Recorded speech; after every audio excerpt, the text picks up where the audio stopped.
Hi, I'm Margaret with Margaret Bow Counseling, and I am a trauma and grief specialist. And today I want to talk to you about the 5 things that everybody needs to know about trauma. First, trauma is something that we experience when our life is threatened or we perceive that something is life threatening. So the threat of death has happened to us. This can be very individual. What one person might not feel is life threatening, another person might. So, a reminder, don't judge yourself. If you and somebody were almost in a car accident and the person was like, whoa, that was close, and they're fine. And you're like, oh my gosh, I could have died. That was terrifying.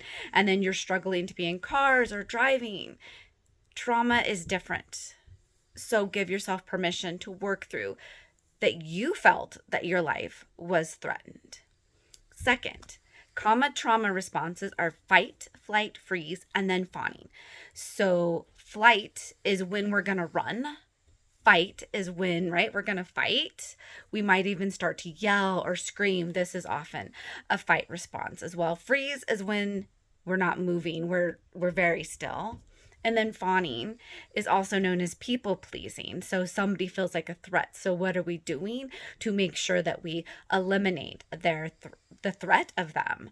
Also know that these responses are primal.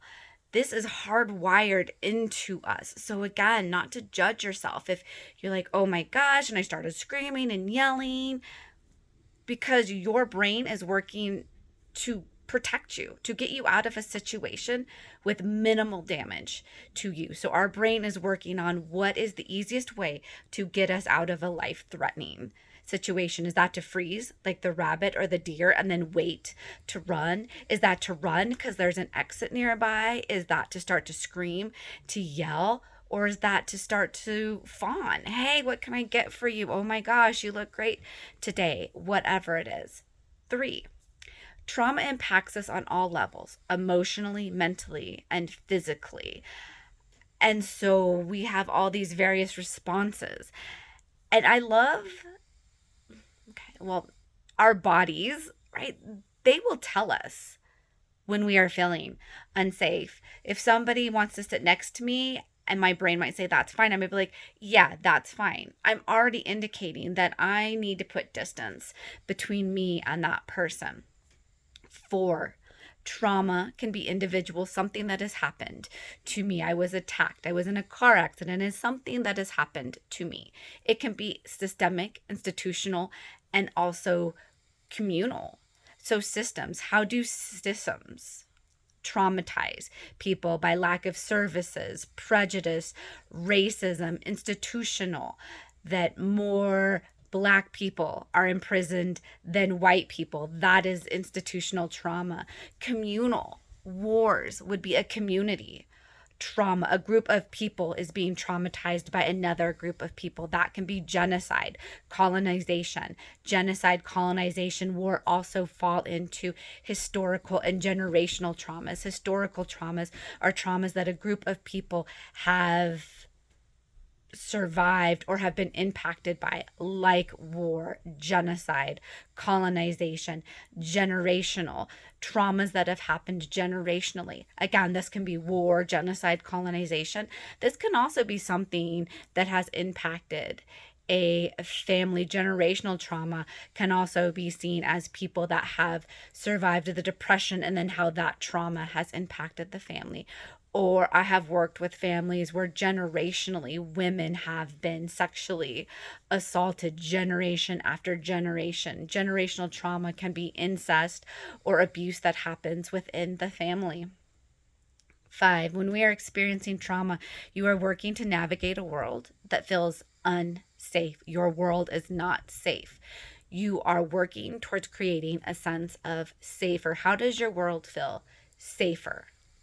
And so, a tip for when you're feeling activated, you're feeling unsafe, you're noticing that something doesn't feel right, maybe intuitively somebody doesn't feel safe or space doesn't feel safe or safer. How do you start to work with yourself? First of all, give yourself permission to leave if you want to leave. You don't have to stay there. You can leave. If you are feeling activated, one thing that I love is the act of orienting. So, orienting is how do you bring yourself into your space? It is looking around, taking in your space. What do you notice? Moving slowly, right? Because if I dart back and forth, I've just told my brain that I'm not feeling safe, that I need to really take in my space. So it is that slow. Allow your eyes to be like, oh, I think that plant needs to be watered. That's a pretty purple on that painting. Oh, okay. Looking behind you because our brain needs confirmation that nothing's going to get us from behind. So moving at your hips to take in, this also allows your brain to know that your body can access movement if your body needs to move. Also, key when we are bringing ourselves into our space, allow your eyes to fall on all the exits, all windows and doors. Allow your eyes to take in, yeah, there's a window.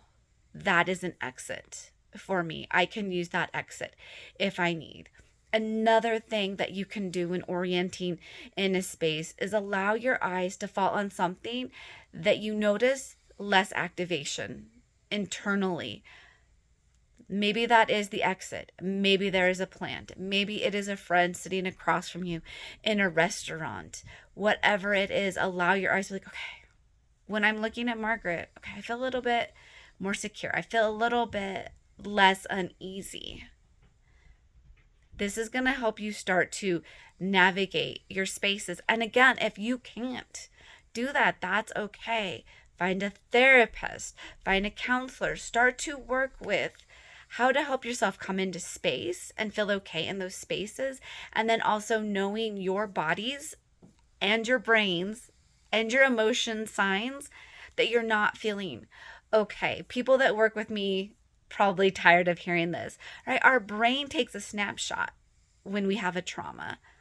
And then our brain categorizes all those things to let us know that those things are unsafe. For example, if I'm bit by a dog and there's a yellow car and a bag blowing and a baby crying, my brain now finds these things unsafe.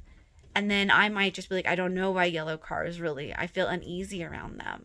And so when we start to do our trauma work, we're able to allow our brain to recategorize what is actually unsafe. The dog, a barking, snarling dog is unsafe. Babies, yellow cars, bag blowing, those are no longer a threat. And be gentle with yourself. We are very complex and we don't always know what our brain is categorizing as unsafe and what our brain is deeming neutral. So I see this work as we are detectives. We are figuring out what in your brain feels unsafe and how do we help you to feel safer. Thank you for watching, and I wish you a beautiful day.